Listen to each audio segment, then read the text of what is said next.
Meus queridos irmãos e irmãs, boa noite com a graça e a paz do Senhor Jesus. Gostaria de convidar a igreja para juntos abrirmos a nossa Bíblia. No livro do profeta Jonas, nós vamos dar sequência à exposição do livro do profeta Jonas. E desta feita nós vamos ler o capítulo 3 de Jonas. Jonas, capítulo 3. Palavra do Senhor para os nossos corações. Nós estamos numa série de exposições nesse livro. Se você que nos acompanha perdeu alguma das mensagens, você pode ir no canal da nossa igreja e tem uma playlist com todas as mensagens desta série no livro de Jonas. Diz assim a palavra do Senhor, profeta Jonas, capítulo 3. Veio a palavra do Senhor segunda vez a Jonas, dizendo: Dispõe-te, vai à grande cidade de Nínive e proclama contra ela a mensagem que eu te digo. Levantou-se, pois, Jonas e foi a Nínive segundo a palavra do Senhor. Ora, Nínive era cidade muito importante diante de Deus e de 3 dias para percorrê-la. Começou Jonas a percorrer a cidade caminho de um dia e pregava e dizia: ainda 40 dias e Nínive será subvertida. Os ninivitas creram em Deus e proclamaram um jejum e vestiram-se de panos de saco, desde o maior até o menor. Chegou esta notícia ao rei de Nínive, ele levantou-se do seu trono, tirou de si as vestes reais, cobriu-se de pano de saco e assentou-se sobre cinza. E fez-se proclamar e divulgar em Nínive, por mandato do rei e seus grandes: nem homens, nem animais, nem bois, nem ovelhas, provem coisa alguma, nem os levem ao pasto, nem bebam água. Mas sejam cobertos de panos de saco, tanto os homens como os animais, e clamarão fortemente a Deus, e se converterão cada um do seu mau caminho e da violência que há nas suas mãos. Quem sabe se voltará a Deus e se arrependerá e se apartará do furor da sua ira, de sorte que não pereçamos. Viu Deus o que fizeram, como se converteram do seu mau caminho, e Deus se arrependeu do mal que tinha dito lhes faria e não o fez. Amém? Vamos orar ao Senhor e vamos pedir ao Senhor que nos abra a porta à palavra, nos oriente, nos edifique à luz da sua palavra nesta noite. Pai querido, muito obrigado por mais esta rica oportunidade de ministrar a tua palavra. Obrigado a Deus pelo privilégio de publicamente abrir as Escrituras, ler a Tua palavra e agora poder expô-la na direção do Teu Espírito Santo. Fala o nosso coração, Senhor. Fala aquilo que nós precisamos e não pura e simplesmente o que queremos ouvir. Que as palavras dos meus lábios e o meditar do meu coração sejam agradáveis na Tua presença, ó Senhor, rocha minha e redentor meu. Amém. Amém. O tema da nossa mensagem nesta noite, baseado nesse texto do profeta Jonas, é a pregação de Jonas. Temos dividido essa série em alguns temas que resumem os capítulos. Primeiro, o chamado de Jonas, a oração de Jonas, hoje a pregação de Jonas e, por último, nós estaremos vendo a principal lição do livro de Jonas. Mas hoje, a pregação de Jonas. E eu quero começar, à guisa de introdução, trazendo à sua memória um dos maiores sermões da história da igreja, de um modo geral. Ele foi pregado por um grande tribuno luso-brasileiro no ano de 1655, na Capela Real. Pregado por um padre católico chamado Antônio Vieira. Antônio Vieira é considerado por muitos como o patrono da língua portuguesa. Alguém já disse que se você perdesse a língua portuguesa, com apenas os sermões de Antônio Vieira, você recuperaria a língua. E em 1655, na Capela Real, Antônio Vieira prega o sermão que abre o seu sermonário, o chamado Sermão da Sexagésima. E nesse sermão, Antônio Vieira faz uma exposição detalhada, quase que palavra por palavra, da parábola do semeador. Ele expõe a parábola do semeador em 10 pontos principais, e ali ele vai esmiuçando cada detalhe da parábola do semeador. Esse sermão é conhecido não só por abrir o sermonário de Antônio Vieira, mas ele é conhecido porque ele nos ensina a arte da argumentação, da lógica, de como trabalhar a oratória, a retórica. É um texto usado, por exemplo, nas aulas de português, algumas aulas de direito, e muitos pastores leem esse sermão de Antônio Vieira, o Sermão da Sexagésima. E o ponto, talvez, principal do sermão de Antônio Vieira, da Sexagésima, é que ele está argumentando que, se a semente é a palavra de Deus, e essa palavra é poderosa, e essa palavra, como diz o texto, produz a 30, a 60 e a 100 por um, por que nos seus dias e em nossos dias ela não está produzindo nem a 1%? Por que não existe, por exemplo, uma conversão por cada sermão que nós pregamos? Às vezes nós pregamos 1000 sermões para ter uma conversão. Ou seja, a grande maioria dos nossos sermões são estéreis. E o argumento de Antônio Vieira é: onde é que está o problema? Está na semente? Está em Deus? Está no solo? Onde é que está o problema? E dentre tantas coisas que ele argumenta, um dos pontos principais é que o semeador, ele semeia com as mãos e não pura e simplesmente com os lábios. E daí ele tira que nós estamos pregando grandes discursos, mas as pessoas não estão vendo em nós obras, fruto das nossas mãos. Mas eu não vim aqui falar sobre Antônio Vieira, muito embora seja alguém digno de ser falado. Não concordo com todos os seus sermões, mas procuro ler os sermões, principalmente os sermões evangélicos, bíblicos, como o Sermão da Sexagésima, o da Quarta-feira de Cinza e tantos outros sermões. Alguns, a nossa teologia discorda completamente, mas vale a pena ler, vale a pena estudar, vale a pena conhecer. Eu estou colocando esse ponto na abertura, porque quando Antônio Vieira pregou esse sermão, ele pregou para denunciar a prática dos pregadores itinerantes, daqueles que estavam levando a palavra, mas que não estavam tendo frutos por causa das suas vidas que estavam desconectadas com a palavra. Desde criança eu amo pregação, eu respiro pregação. Desde criança que eu coleciono pregação. Já houve uma época, por exemplo, que eu admirava um grande pregador da Assembleia de Deus e eu tinha 300 DVDs desse pregador. Depois conheci o reverendo Hernandes e aí comecei a adquirir todo o material, Augustos e tantos outros. Eu amo pregação, eu respiro pregação. E uma das coisas fundamentais na pregação é a vida do pregador. Se você pegar qualquer livro de homilética, você vai ver que muitos vão dizer assim: pregação é a mensagem de Deus por meio da personalidade humana.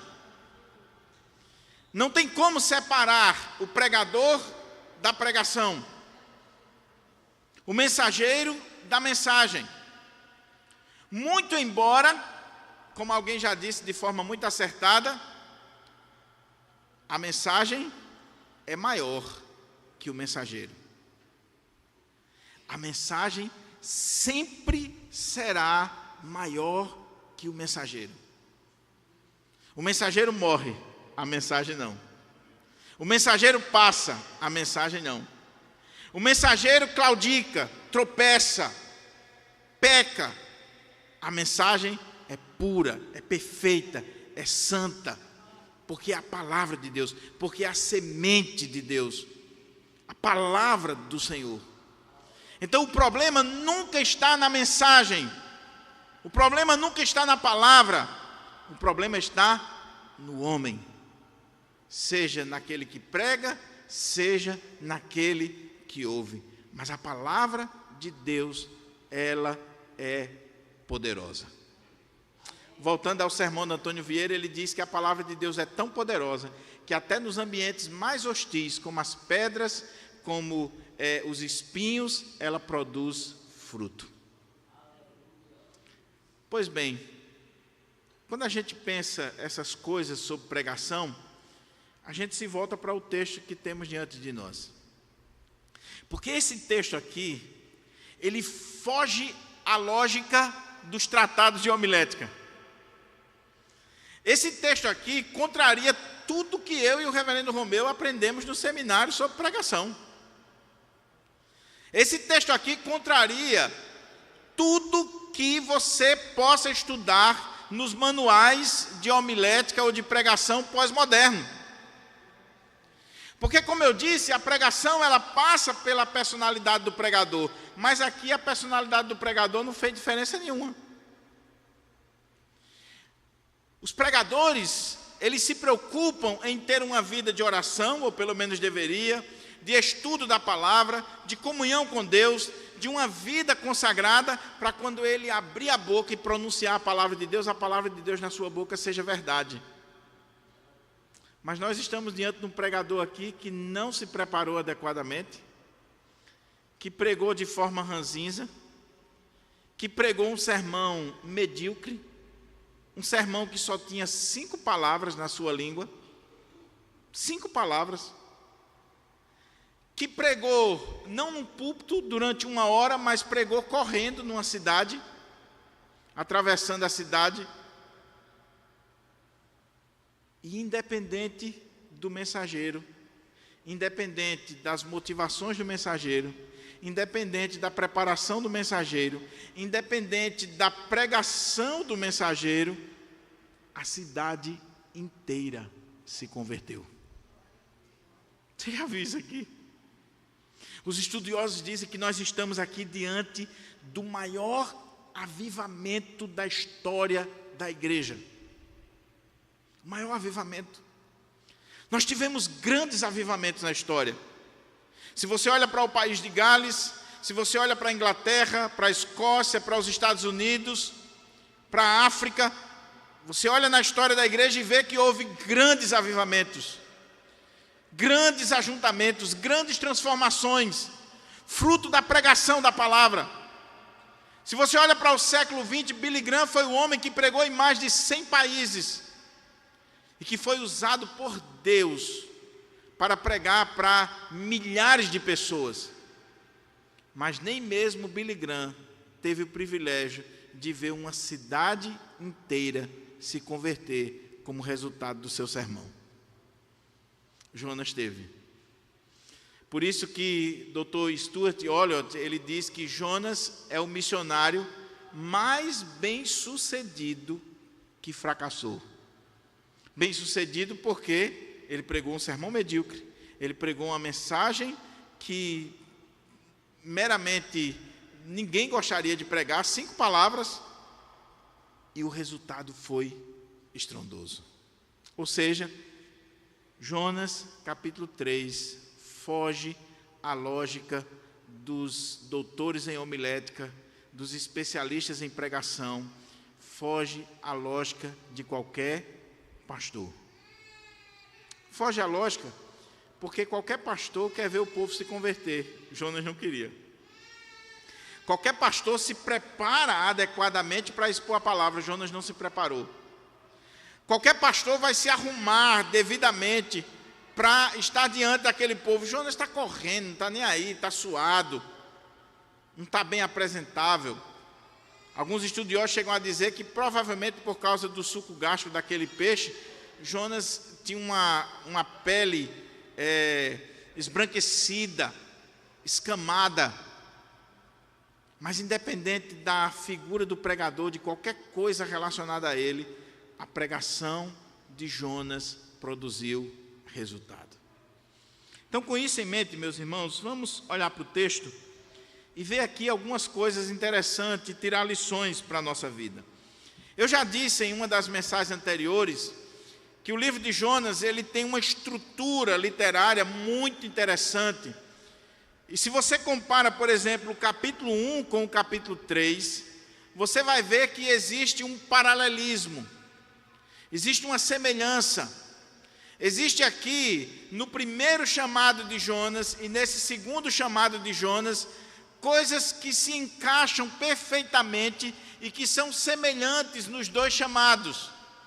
É só você comparar os versículos iniciais do capítulo 1, quando veio a palavra do Senhor a Jonas, e você olha o capítulo 3, veio a palavra do Senhor a Jonas.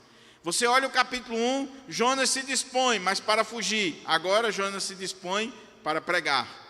Você olha o capítulo 1, Jonas está ali e pessoas pagãs, os marinheiros pagãos vão se converter. Você olha o capítulo 3 e agora pagãos, os ninivitas vão se converter. Existe uma semelhança literária entre o capítulo 1 e o capítulo 3. E a mesma coisa pode ser feita com o capítulo 2 e o capítulo 4.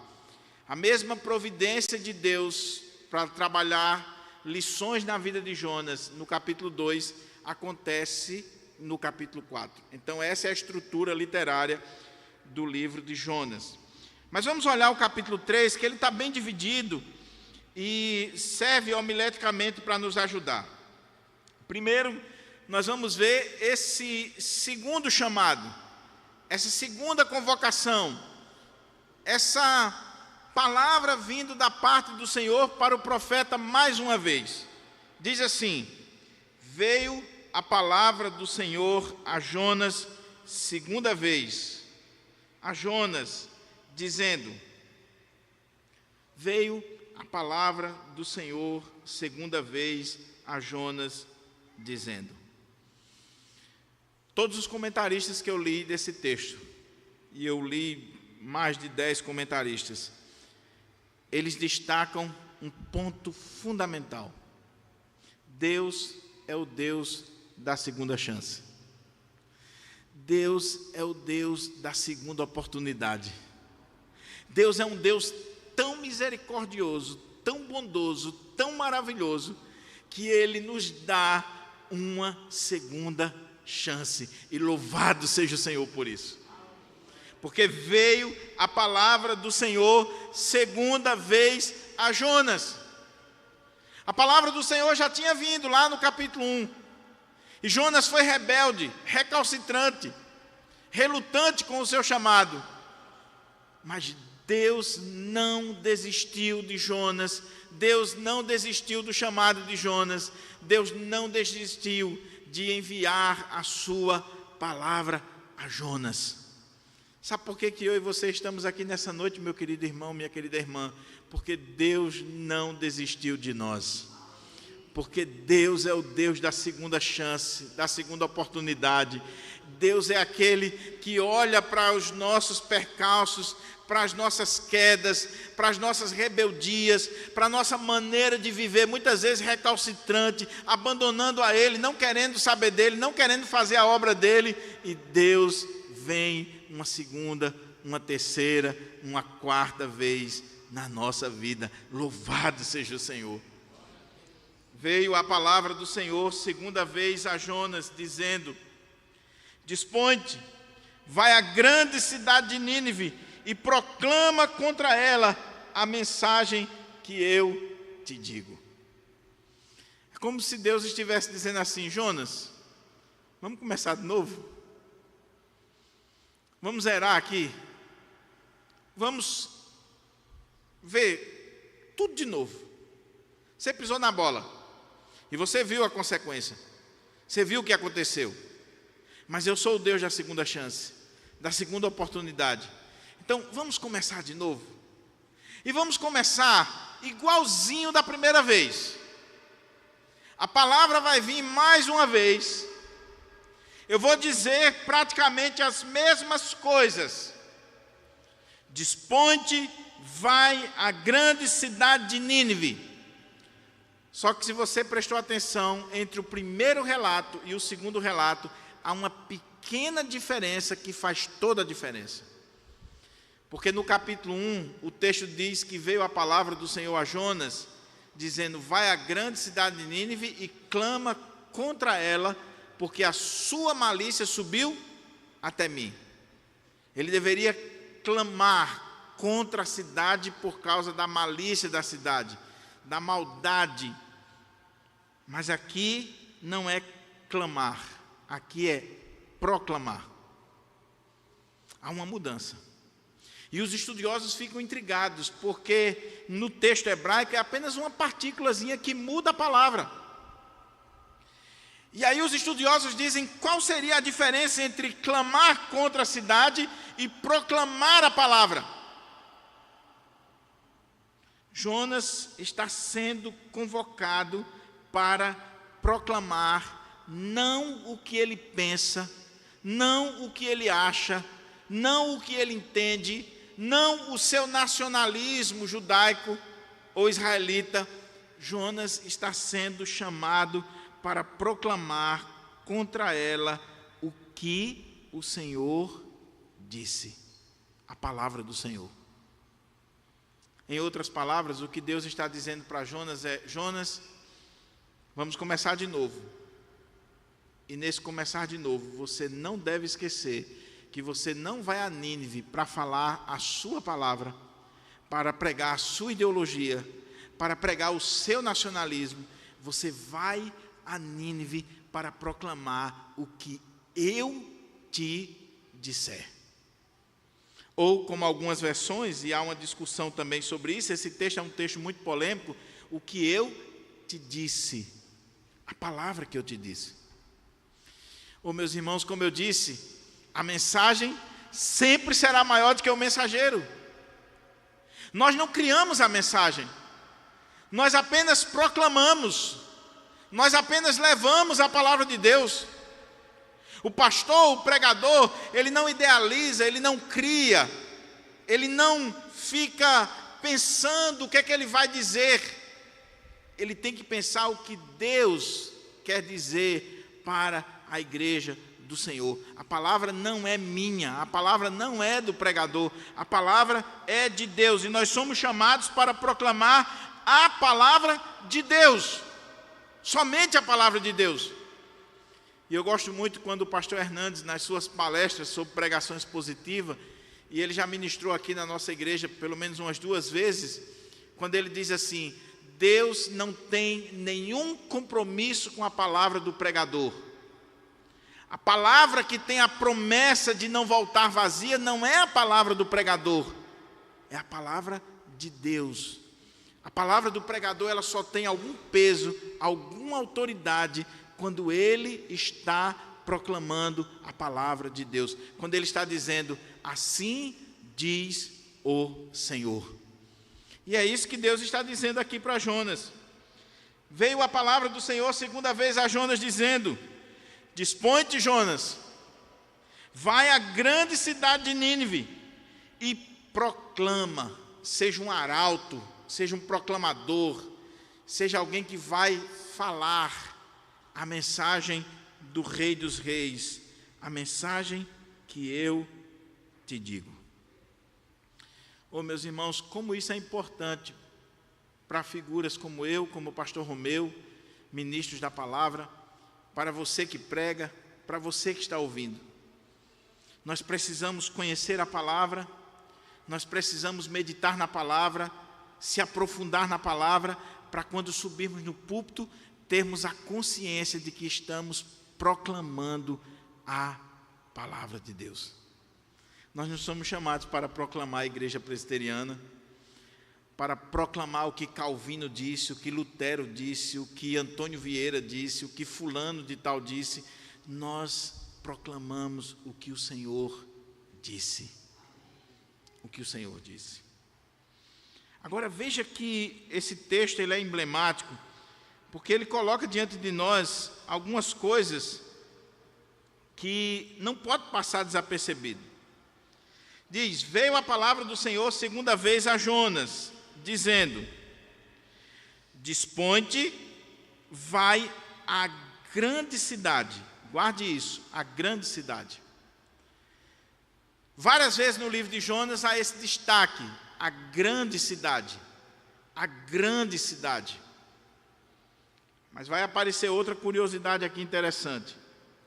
Levantou-se, pois, Jonas e foi a Nínive, segundo a palavra do Senhor. Agora, Jonas tinha aprendido a lição. Agora Jonas disse: não vale a pena recuar. Não vale a pena tentar fugir de Deus. Deus me chamou, Deus me escolheu. Deus tem uma obra para me realizar. E agora, quando a palavra do Senhor veio a segunda vez, Deus lhe dá a segunda chance, a segunda oportunidade. Deus diz o que é que ele tem que falar, o que é que ele tem que fazer. Levantou-se Jonas e foi a Nínive. Jonas andou mais de 800 quilômetros para chegar a Nínive. Vários dias. E diz o texto que ele fez isso segundo a palavra do Senhor. Oh, meus irmãos, talvez como você não é um pregador, um pastor, um obreiro, talvez você não consiga pegar aqui o que está por trás. Eu já falei aqui, por exemplo, que eu não gostava da carta aos Coríntios. Achava assim uma carta chata. Eu lia e os assuntos não me diziam muito respeito. Até que eu fui ordenado, comecei a dirigir igreja, participar de presbitério, enfrentar problema. A carta aos Coríntios é tão boa, nos ajuda tanto. Você lê a carta assim, depois que você tem 10 anos de pastorado numa igreja, quando você lê a carta, você diz: meu Deus do céu. Fique imaginando o coração de Jonas. Jonas não quer ir para aquela cidade. Jonas sabe que vai pregar ali, e Deus é misericordioso, Deus é bondoso, e se ele pregar a palavra de Deus e o povo se arrepender, Deus vai salvar aquele povo, e ele não queria isso. Ele odiava aquele povo. Mas eu vejo aqui Jonas, segundo a palavra do Senhor, indo para Nínive. Oh, meus irmãos, quantas vezes os pastores, os pregadores, eles estão indo de encontro ao seu próprio sentimento, seu próprio coração, por uma simples convicção: Deus me quer aqui. Deus me chamou para esse lugar. E porque ele já aprendeu, não é porque ele é bonzinho não, é porque ele já deu cacetada outras vezes, e aí ele já aprendeu que se Deus quer você em determinado lugar, não saia do lugar que Deus lhe quer. Eu queria abrir um parênteses aqui. Eu vim para Guarapes em 2000, na passagem do ano 2000 para 2021. Viajamos 31 de dezembro à noite, depois da passagem de ano. Dia 1º estávamos em Guarapes. Final de 2004, eu cheguei para o pastor Enoque e disse: pastor Enoque, eu não vou continuar mais na congregação, vou voltar para a minha cidade. Eu tenho um convite para auxiliar lá, e eu vou voltar.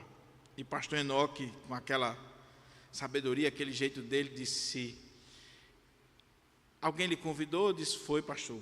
E eu tenho uma dívida de gratidão com essa pessoa. Aí ele disse assim: mas Jesus mandou? E eu disse: pastor, eu acho que sim, eu estou indo por gratidão. Irmãos, houve dias de eu estar orando e dizendo assim: Senhor, tem misericórdia, porque eu fui desobediente ao Senhor. E quando foi final de 2005, quando Itamar entrou em contato com o pastor Enoque, falando que nós estávamos disponíveis se a igreja quisesse de volta. O pastor Enoque, quando me recebeu aqui no gabinete, disse assim: meu filho, lembra do que eu te perguntei? Nós não podemos sair de um lugar sem perguntar a Jesus. Não é por homens.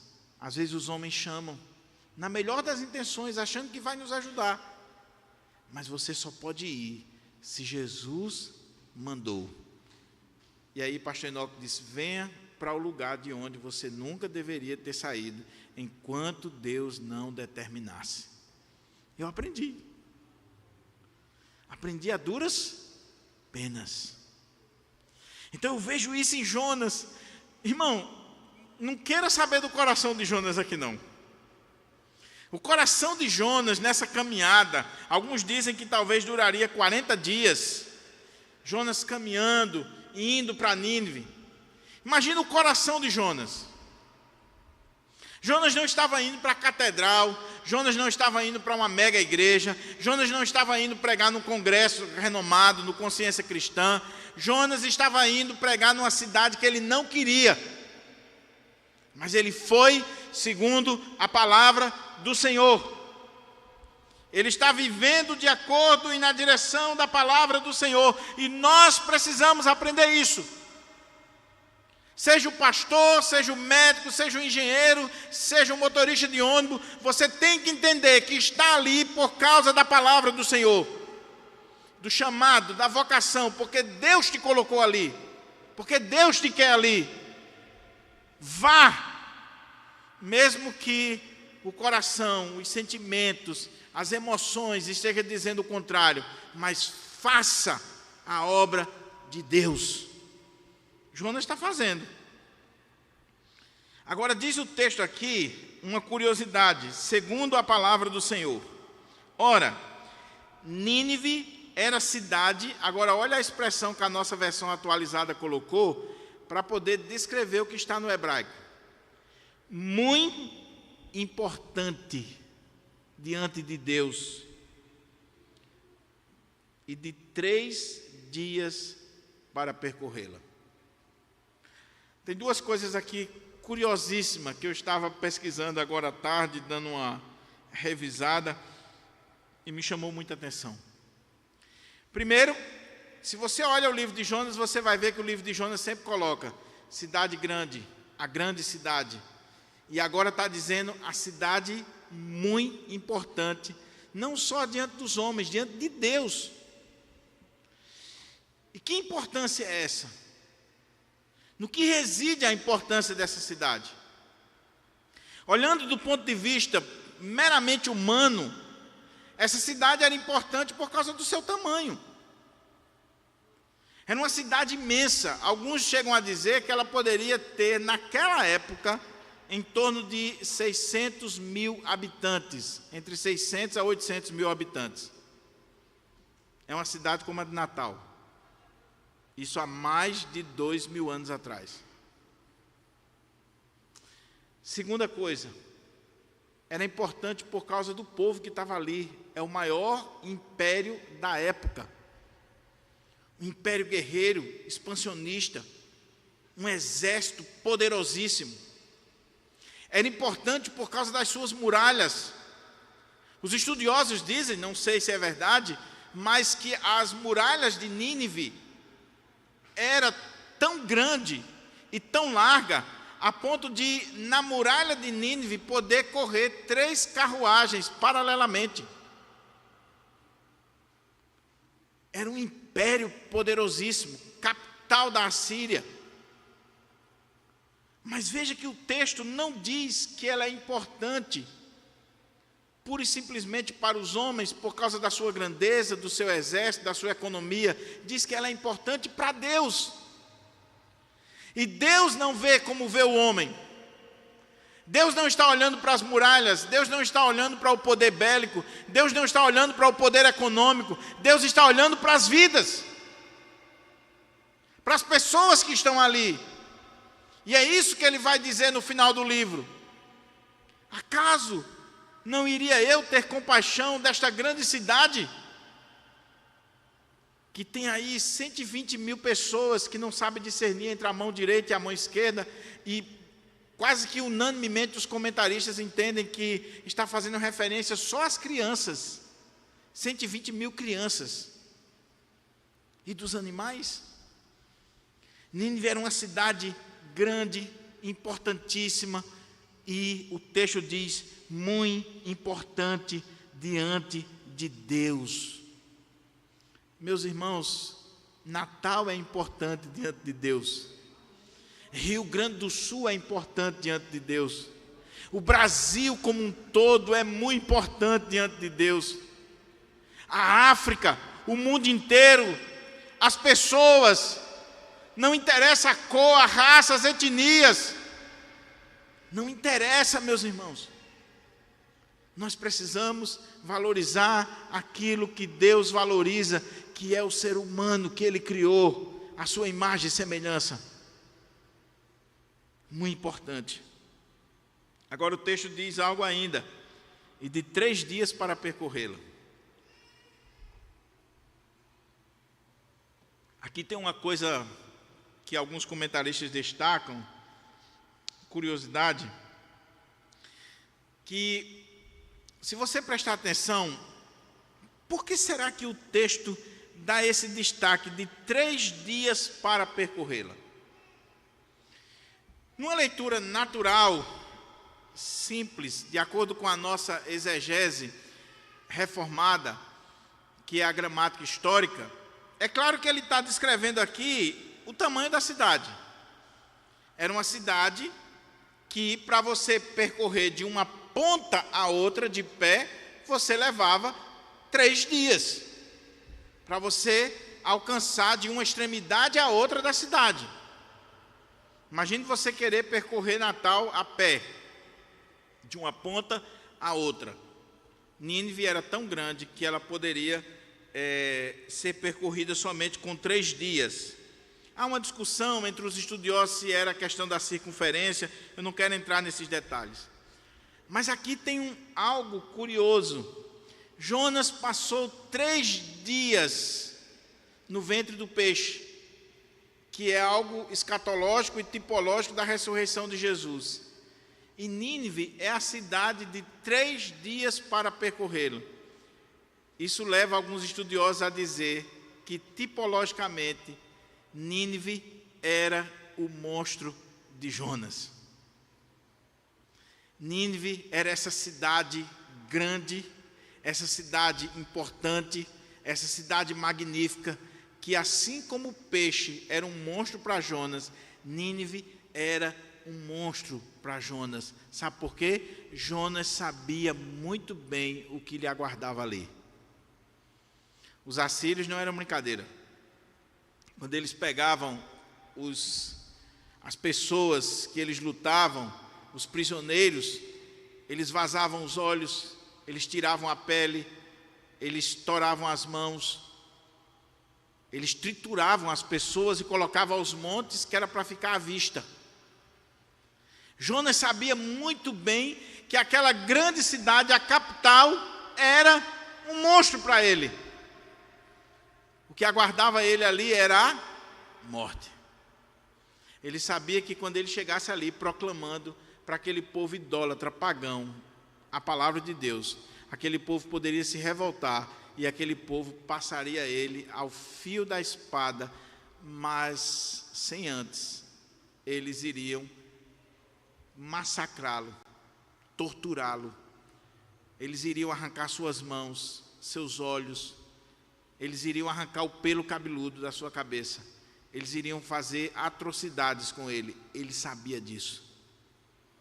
Ou seja, é preciso a gente conhecer essas coisas para a gente entender que Jonas não está relutante por acaso.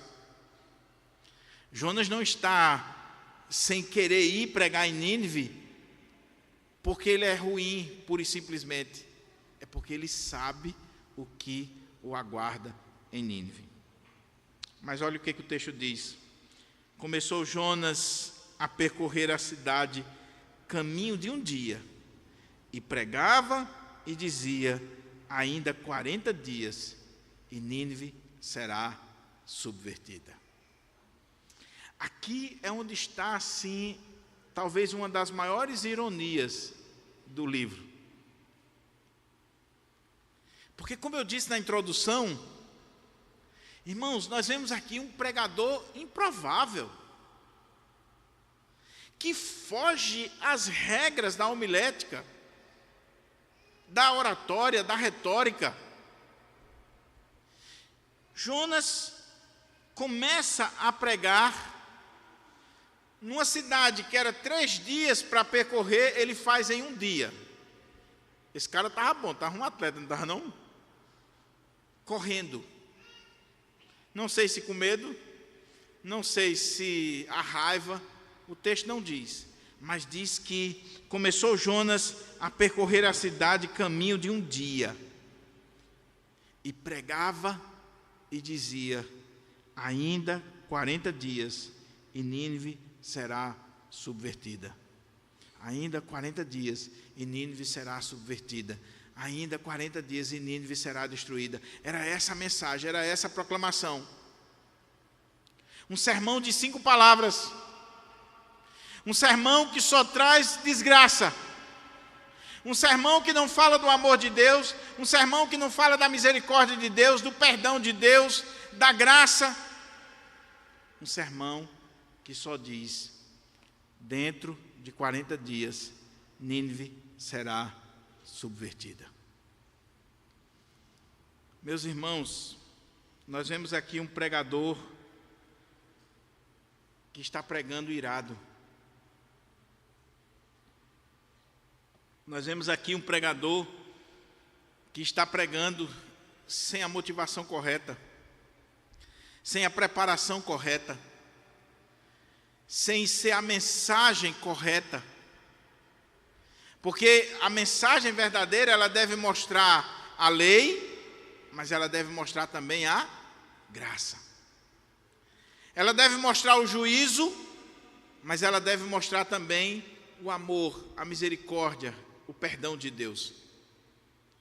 E aqui eu abro um parênteses mais uma vez. Tem pregador, inclusive na internet, porque virou modinha, que a única coisa que ele sabe fazer é falar mal da igreja evangélica brasileira, falar mal dos pastores, falar mal das denominações. Não tem outra coisa na pregação desses homens a não ser lei, legalismo, a não ser falar mal da noiva de Cristo. Precisamos ter cuidado, irmãos. Nós devemos denunciar o pecado, sim.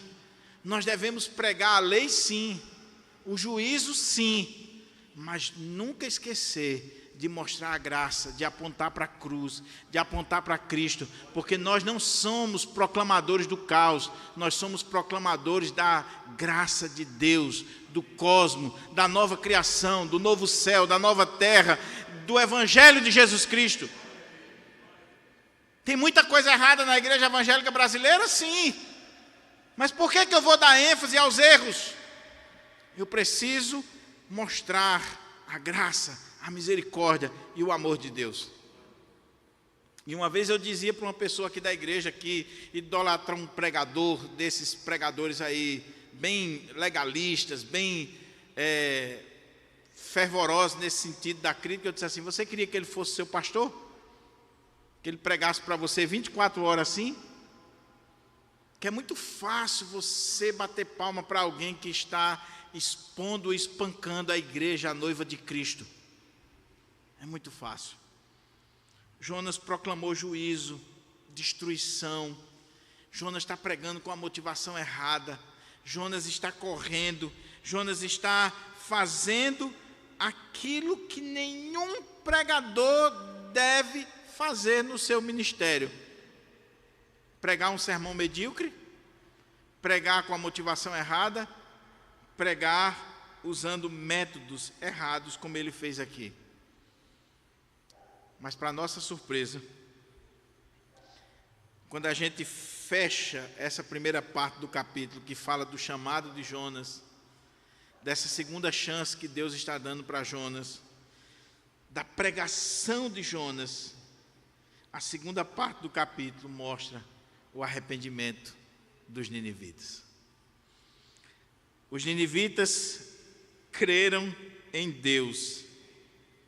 Os ninivitas creram em Deus.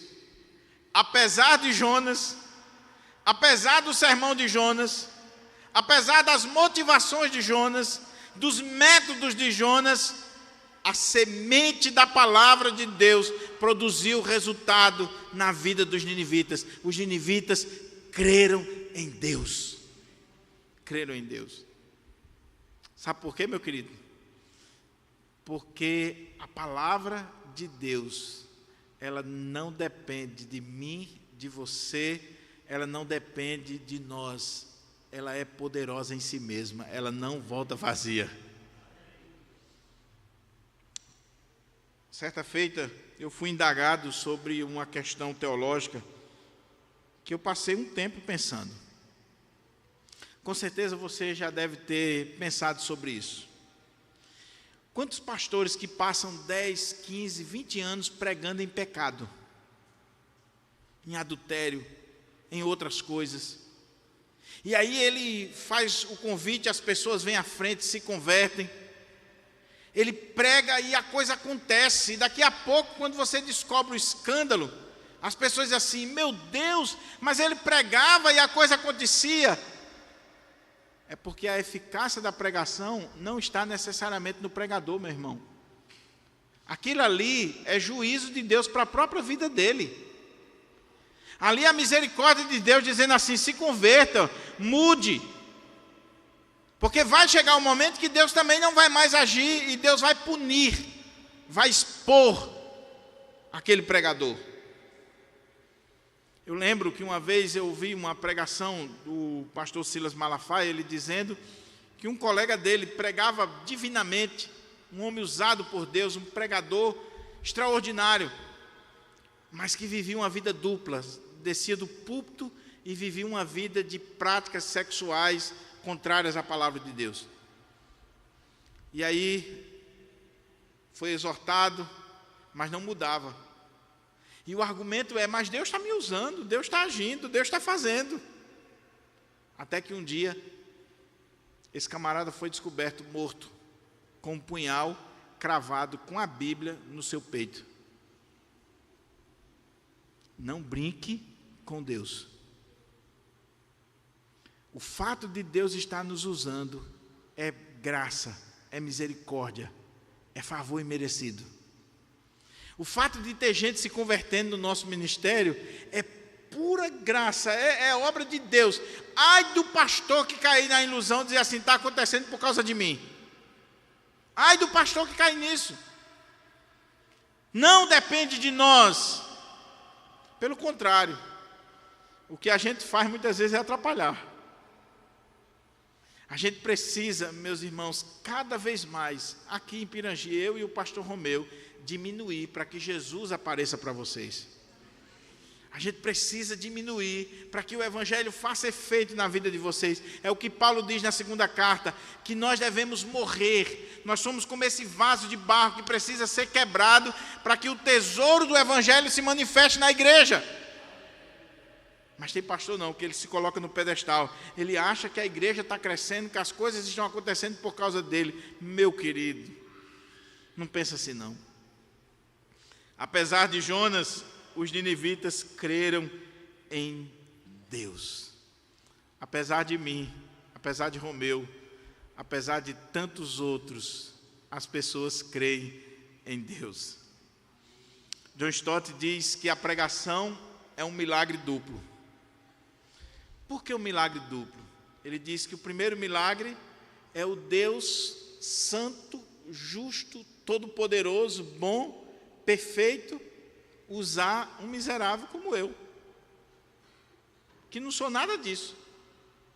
É Ele usar, é Ele encher da sua graça, do seu Espírito, é Ele nos capacitar, é Ele nos dar o dom, nos dar o ministério da palavra. Mas o segundo milagre que John Stott diz é o povo que está sentado, você que está sentado aí, ouvir esse miserável que está aqui na frente e conseguir reconhecer nesse miserável, na exposição da palavra, a palavra de Deus.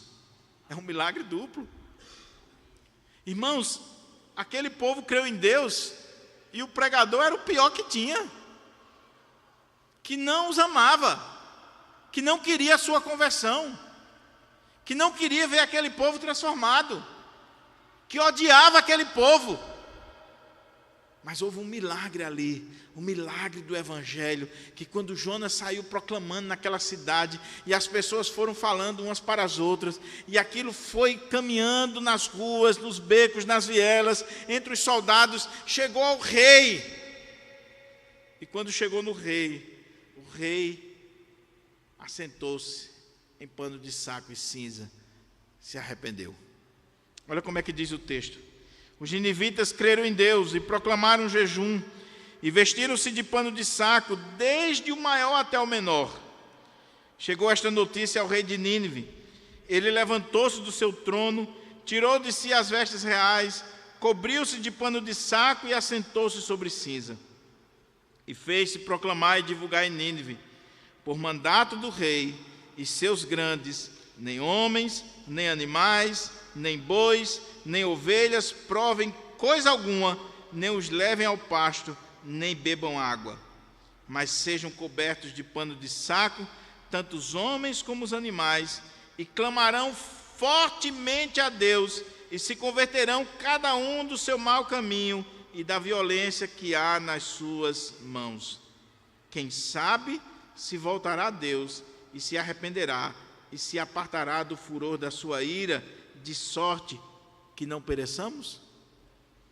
O que nós estamos vendo aqui? O maior avivamento da história. Nós estamos vendo aqui uma cidade. Nós estamos vendo aqui do homem mais simples ao rei que se assenta no trono, se vestindo de pano de saco, como sinônimo de quebrantamento, de humilhação, de arrependimento, de mudança de vida diante do Senhor. Meus irmãos, o que esse texto coloca para nós é que a palavra de Deus, ela produz verdadeiro arrependimento, mudança, transformação. Ela produz em nós esse quebrantamento, essa humilhação, essa tristeza segundo Deus. Houve aqui, de fato, conversão verdadeira. Porque conversão verdadeira é quando nós somos impactados pela palavra de Deus e nós mudamos. Eu pergunto, você se arrependeu de verdade, meu querido? Eu não estou perguntando se você foi batizado na igreja presbiteriana. Não estou perguntando se você nasceu na igreja. Eu não estou perguntando se você é diácono, presbítero, pastor. Eu estou perguntando, você se arrependeu de verdade? Um dia você ouviu a palavra de Deus, seja lá por quem for, não interessa o pregador. E essa palavra entrou no seu coração e mexeu de tal forma com você, impactou a sua vida de tal forma que você tirou de si toda a vaidade, todo orgulho, toda e qualquer presunção. Houve um quebrantamento na sua vida e houve mudança na sua vida, na sua casa. Você pode olhar para trás e dizer assim, eu era cego e agora vejo. Eu era uma tal pessoa e hoje eu sou outra pessoa. Você pode dizer isso? Meus irmãos, quantos estão iludidos nas nossas igrejas? Gente que não manifesta isso aqui. Olha a postura desse rei. Você acha que é simples para um rei pagão, assírio, que adorava os deuses da Mesopotâmia, os deuses pagãos, de repente proclamar um jejum, mandar todo mundo se vestir de pano de saco e cinza? O rei se vestir assim, se humilhar, se quebrantar, proclamar um decreto que todo mundo, até os animais, vão jejuar ali. Você acha que é simples? O que esse homem está fazendo é se expondo. Não foi uma decisão simples. Ele não foi aquele crente que é crente há 20 anos e os colegas de trabalho não sabem. é um agente secreto de Jesus. Ninguém sabe que você é crente. Lá no condomínio, lá na empresa, lá na escola. Não, aqui todo mundo ficou sabendo. Porque foi proclamado. E houve mudança. E ele está dizendo assim: nós precisamos nos arrepender. E nós vamos clamar fortemente a Deus. E olha o que ele diz: e se converterão cada um do seu mau caminho e da violência que há nas suas mãos. Se converterão do seu mau caminho e da violência. Mudança de vida. Eu falei agora há pouco que nós precisamos ter cuidado com o discurso legalista. Mas a gente também precisa ter cuidado com o discurso licencioso, pecaminoso, de uma graça barata, de um evangelho que não muda, de uma pregação que não transforma, de gente que está na igreja, mas que vive a mesma vida de antes e acha que é um servo de Deus. Meu querido, se você não mudou de vida, se você não é um homem de oração, se você não é um homem da palavra, se você não é um homem que busca uma vida com Deus e uma mudança na sua vida, você pode ser presbiteriano, você pode ter sido batizado pelo pastor Enoque, ser o que for, você vai para o inferno. Guarde isso. Guarde isso. Você pode ser presbítero da igreja, pastor, teólogo, seja o que for. Se não houve conversão, se não houve mudança, se não houve transformação na sua vida, você vai para o inferno. Se você continua pensando as mesmas coisas, ouvindo as mesmas coisas, vivendo a mesma vida vagabunda, você vai para o inferno. Guarde isso. Ah, não, mas eu não devo satisfação a pastor. Não estou falando de pastor de igreja, estou falando de Deus, de vida com Deus, de alguém que diz: eu era assim, mas hoje eu sou diferente, porque Cristo entrou na minha vida, porque eu ouvi a palavra me transformou. Agora, se você veio para a igreja por outros motivos, meu irmão, sabe qual é o problema das nossas igrejas hoje, de um modo geral? É que nós estamos tendo ajuntamento, não quebrantamento. Nós estamos tendo adesão, não conversão. Nós estamos tendo pessoas convencidas de que o ambiente da igreja é um ambiente socialmente saudável, é um ambiente politicamente correto, é um ambiente onde você pode exercer uma influência.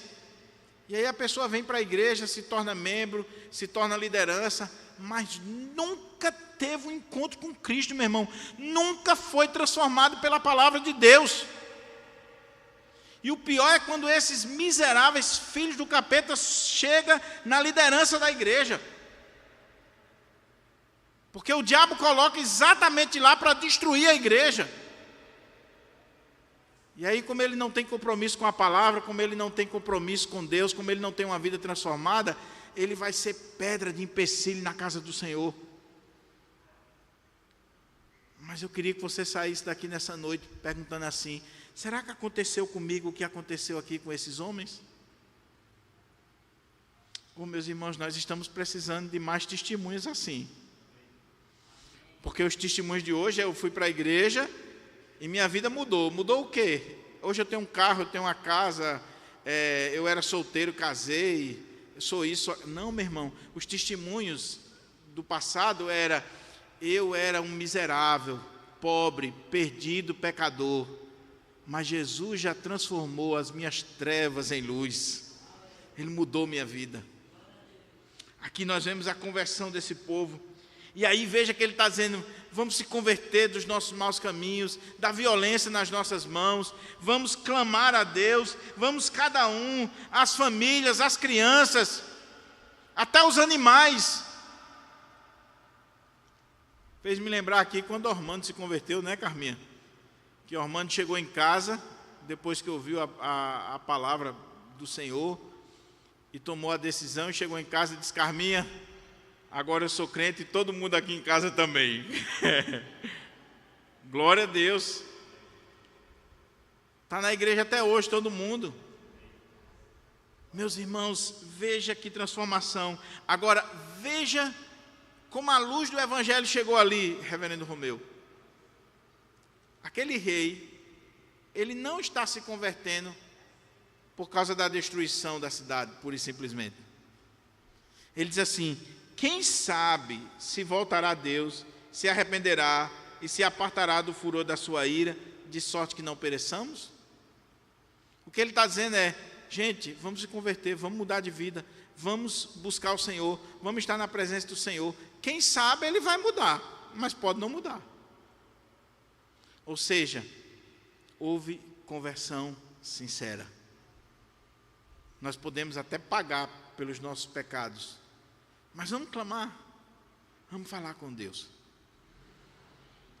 A última parte desse capítulo que chama muita atenção é agora quando o capítulo termina e em um versículo. E desconfie quando assim há uma divisão como essa, às vezes um versículo. E graças a Deus que é no final da mensagem. Graças a Deus. Porque em um versículo, Jonas vai descrever para nós algo que os estudiosos, os teólogos, estão quebrando a cabeça até hoje. Olha como é que diz: viu Deus o que fizeram, como se converteram dos seus maus caminhos. Foi Deus que viu, o testemunho é de Deus. Houve uma conversão verdadeira. Só Deus sabe quem de fato se converteu dos seus maus caminhos. E o texto está dizendo que Deus viu que eles se converteram. Depois vai ter uma geração que vai ser completamente diferente e Nínive vai ser destruída em 612. Mas essa geração aqui se converteu de verdade. É Deus que está dizendo. E aí diz: viu Deus o que fizeram, como se converteram do seu mau caminho, e Deus se arrependeu do mal que tinha dito lhes faria e não fez. Como assim, pastor? Deus não é homem para que minta, nem filho do homem para que se arrependa. Diria ele, não faria? Falaria ele, não confirmaria? Como assim? Malaquias diz que Deus não muda? Como assim? O nosso arrependimento, quando é verdadeiro, produz mudança em Deus, porque já está dentro do seu decreto. Quando há um verdadeiro arrependimento, o juízo que já estava decretado é cancelado, porque no arrependimento verdadeiro há a possibilidade dessa mudança do furor divino. Deus mudou. O nosso problema aqui é porque quando a gente pensa em arrependimento, a gente pensa o seguinte: quando é que você se arrepende? Quando você pisa na bola. Deus não é assim. Arrependimento aqui para Deus não é algo negativo para Deus. Não. No meu caso, sim. No seu caso, sim. Geralmente, quando nós nos arrependemos de algo, é porque nós fizemos algo negativo, pisamos na bola, fez algo errado. Mas quando a Bíblia fala de arrependimento aqui, em referência a Deus, não é que Deus fez algo errado, algo negativo, que Ele tem de se arrepender. Não, está falando aqui de uma mudança. De uma mudança em Deus, que já estava no seu plano, no seu decreto. Deus diz na sua palavra que se você ouvir a voz dele, você der ouvidos, você vai ser abençoado. Se você não der ouvidos à palavra, você vai ser amaldiçoado. Já está na palavra de Deus. Se você não muda, o decreto do Senhor do juízo vai se cumprir. Se você muda, se você se arrepende de verdade, Deus muda. Não a essência de Deus. Deus muda esse aspecto aqui do decreto e vai exercer misericórdia na sua vida. Eu gostei muito da explicação que o reverendo Hernandes dá no seu comentário. Foi um dos únicos que eu vi com essa ilustração. Ele diz o seguinte: para a gente entender isso aqui, é claro que está anos-luz infinitamente da nossa compreensão, mas ele diz o seguinte: Deus é sol, Deus é o sol. O sol não muda, mas o mesmo sol que endurece o barro, amolece a cera. É o mesmo Deus que está agindo. Um vai se endurecer, o outro vai amolecer. E quando ele amolece, Deus age com misericórdia na vida deles. Deus viu, Deus contemplou e houve mudança naqueles homens. Eu concluo essa mensagem, meus irmãos, com apenas algumas aplicações. São tantas que muitas vezes eu volto para casa frustrado. Eu poderia dizer isso, aquilo, mas eu queria falar aquilo que está no meu coração. Primeiro, saia daqui nessa noite crendo nesse Deus da segunda chance. Nunca permita que Satanás, ou quem quer que seja, venha dizer para você que Deus não tem uma segunda chance para você, que Deus não tem uma nova oportunidade para você. Não interessa o seu pecado, não interessa a que ponto você chegou, não interessa a que ponto você caminhou nessa vida. O que interessa é que o Deus da graça, o Pai de nosso Senhor Jesus Cristo, que enviou o seu Filho para morrer por nós, sendo nós ainda pecadores, Ele tem uma segunda oportunidade para você.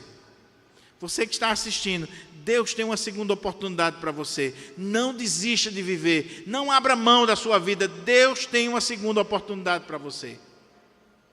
Segunda coisa, segunda aplicação. Nós, os pastores, eu, o reverendo Romeu, os presbíteros, os pastores que acompanham. Jonas é um péssimo exemplo para nós e um bom exemplo. Um péssimo exemplo, porque Jonas é o pregador que não se prepara, é o pregador que prega um sermão medíocre, é o pregador que prega com a motivação errada, e a gente poderia falar um bocado de coisa. Então, não imitemos Jonas. Jonas não é exemplo para nós na pregação. Nós precisamos estudar, nós precisamos orar, nós precisamos proclamar a mensagem com amor, nós precisamos fazer a obra de Deus com diligência. Mas Jonas é um bom exemplo para nós. Sabe por quê? Porque Jonas nos ensina que o sucesso do nosso ministério não está em nós, está em Deus. Está em Deus.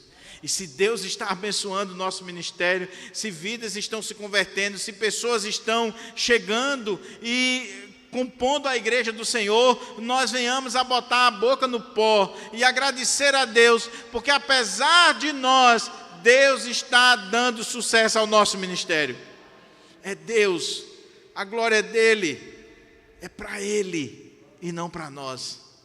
Tudo vem dEle, meu irmão, tudo vem dEle. É por isso que nós não podemos invejar o ministério de ninguém. Deus tem os seus para cada área, para cada lugar, para cada comunidade. E todo pastor, todo pregador é importante, porque é um homem de Deus, escolhido por Deus. Ele pode estar numa congregaçãozinha com 5 pessoas, ou numa catedral com 100 mil. Ele é escolhido por Deus para estar ali, para fazer a obra do Senhor. E o sucesso do ministério pertence ao Senhor. Mas a outra coisa que eu deixo como lição para nós é: não esqueçamos a importância do verdadeiro arrependimento. Oh, meus irmãos, essa mensagem precisa ser proclamada nos nossos dias, nas nossas igrejas. Eu lembro quando o Dr. Russell Shedd esteve aqui, ele me deu um livro de presente. Ele disse: irmão, lê esse livro, Arrependimento, a palavra do Evangelho. Arrependimento, a palavra do Evangelho.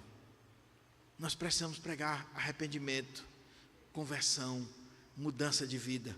Oh, meu irmão, nós podemos orar e pregar sobre prosperidade, sobre vida financeira, sobre família, sobre casamento. Sim, vamos pregar e devemos pregar, mas não esqueçamos de pregar arrependimento, conversão, mudança de vida, transformação, porque é isso que o povo precisa. O povo precisa se arrepender de seus pecados. O povo precisa descer do pedestal, vestir-se de pano de saco, se humilhar jejuar diante do Senhor, viver uma vida comprometida com a palavra, viver uma vida na casa do Senhor. E por último, não esqueça que quando você se voltar para Deus, Deus se voltará para você. Oh, meus irmãos, Deus não pode negar-se a si mesmo. Quando nós nos voltamos para Ele, mesmo miseráveis, só os farrapos, tem dia, meu irmão, não sei você é mais crente do que eu, com certeza, os pastores que estão ouvindo são, mas tem dia que eu tenho até dificuldade de orar, porque eu fico pensando assim, será que Deus vai ouvir o miserável assim? Será que Deus vai me ouvir? Mas sabe o que a palavra diz?